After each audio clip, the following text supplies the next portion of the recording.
there. So what I did mention earlier, I did overtrade today, but the reason was because I kind of switched. I am normally a bit of a trend trader. So aside from the opening range, which I do play, which are definitely more of the momentum scalping type plays. After the first half hour, I look for longer hold trends. And I do consider myself a trend trader. I like to partial as opposed to just get in and out and get in one with one trade and out and all out in one trade.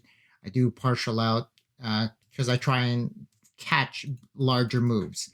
So, um, I did switch it up a little bit today because I felt that there were going to be, um, because there was a lot of volatility in the stocks I was watching, I thought there might be some really good opportunities to kind of stay a little bit on the more scalpy side and momentum trading.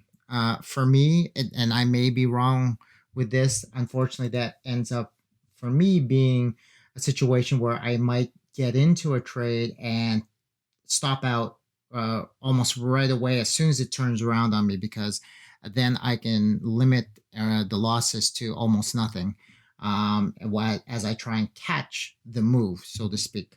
But anyways, this my next trade on CCL was, or one of the trades I took on CCL was at 11, and I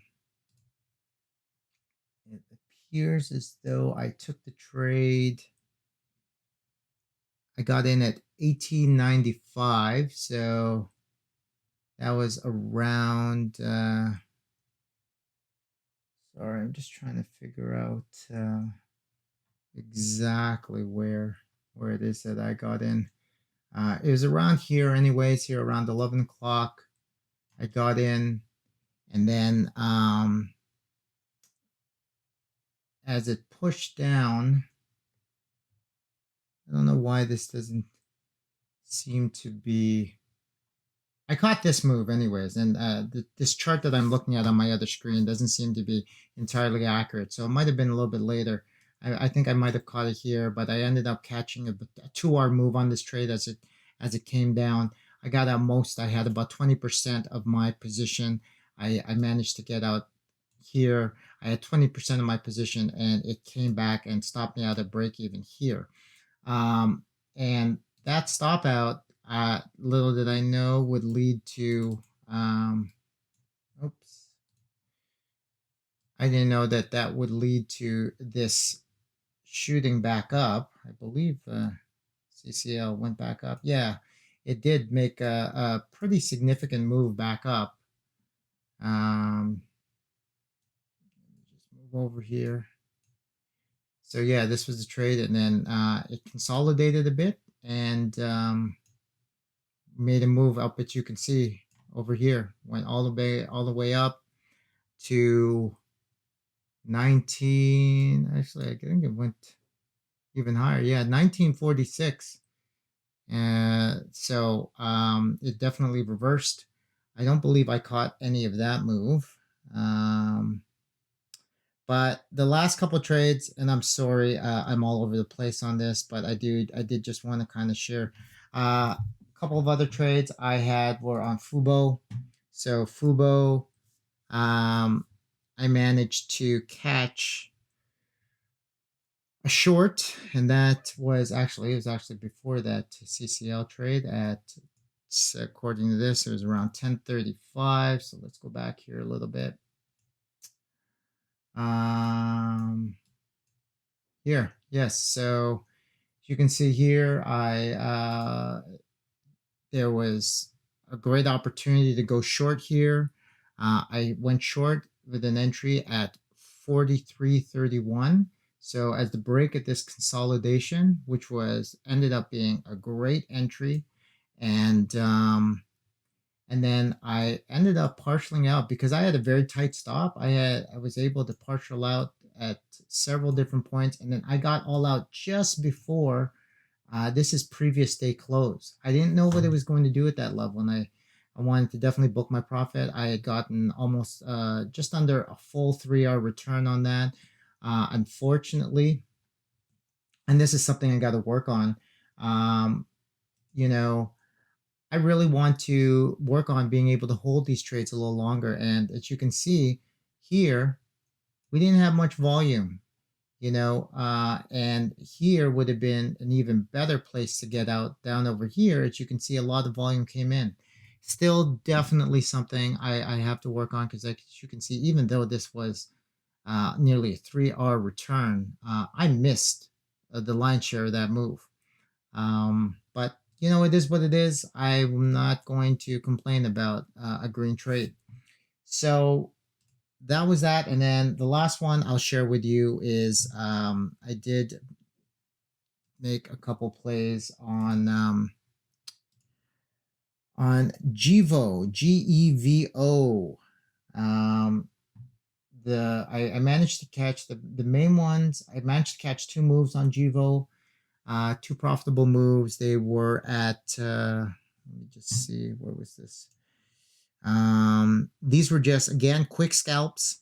I watched the price action. It completely shot up at around 230. So let's move down here. So yeah, so you can see here on the 1 minute chart, it really started to push up. And when it consolidated here at this level, I was watching to see what it was going to do. I was watching the level 2 over here, and there was a lot of inventory to the upside. So when I saw a breakout here, I got in. My entry was 1337, so right at the break of this candle. So is actually this was my entry, and I managed to ride this all the way up for a 2.5 hour trade.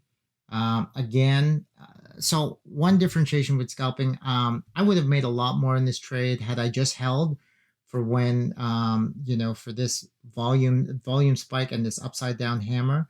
Unfortunately, the trend trader in me, as I said, partialed out here. There were 4 partials in this, one at the very top. So that was 2.5R, whereas I could have rode this momentum all the way up. This is in 2.5 minutes, and gotten probably as much as 5R out of this trade. But like I said, the scalping side of things is not exactly something that's in my playbook. I hope to improve on that in the future, because like I said, I really do believe that trading is very much, I don't know if I mentioned this earlier, but it's very much like playing poker, where the top traders are people who are able to be flexible and adapt to various market conditions. I think when you're early in trading, as I am, you really have to have these hard rules in place to kind of save yourself from yourself. But as you become a more seasoned trader, more experienced trader, more disciplined trader, you know, you can watch the entire market and, take much smarter trades and allow the opportunities to come to you. So now I will say that one thing I was pretty proud of here was I got all out up here, and then I reversed my position, and at the break of this hammer here, I got short. Now, unfortunately, um, I was a little late. I actually got in. Sorry, so this is where I got in at the bottom of this wick, and I managed to get a really solid initial partial here. But when this wicked up here, I got stopped out, and then I missed this whole move down. But I was fine. I was, like I said, at that point, this trade put me at nearly 4R for the day, and I was happy with where I was at, and success at and happy with a relatively successful trading day. The only thing I would say, like I said, I did take a lot more trades than I normally did. I took a total of 33 trades, so I ended up paying significantly more commissions than I normally would have. And to be fair, I really think that there was a lot more potential profit out there than what than just a 4 hour return. But, I'm not going to stare a gift horse in the mouth. It's a green day.